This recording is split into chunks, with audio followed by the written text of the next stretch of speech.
Dakle, startovala je galopska trka, kup Vojvođanske banke, koja je generalni sponzor 19.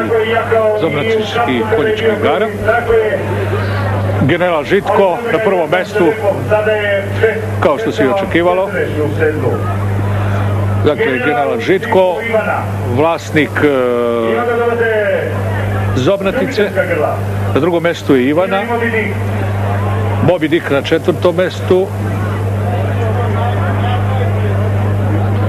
tu je i Tina, dakle, general Žitko na čelu, na drugom mestu Ivana, sada ćemo vidjeti ovdje, dakle, Ivana na drugom mestu.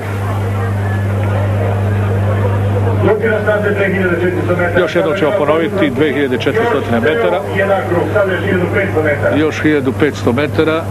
Dakle, general Žitko ide sigurno napred, evo vidite, Ivana na drugom mestu, Nata na trećem mestu sa brojem 7, Moby Dick sa brojem 2 na četvrtom mestu.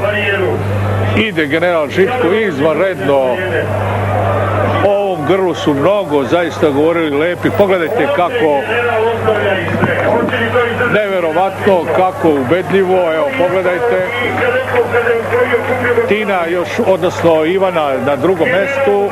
Sada je zanimljivo ko će osvojiti treće, četvrto mesto. Evo, Moby Dick prolazi tamo na četvrtom mestu, general Žitko i dalje na prvom mestu, Eden sada na trećem mestu. Govorili smo o njemu, prošlogodišnji pobjednik ove trke, ali i general Žitko i Nata. General Žitko i dalje u vođstvu. Eden sada na trećoj poziciji. Vald Valc, dakle, divljive Valcer na četvrtoj poziciji, dakle, general Žitko prvi. Evo, saznajmo, Moby Dick je otpao trke, general Žitko ulazi u finiš, da li će imati snage, vidjet ćemo.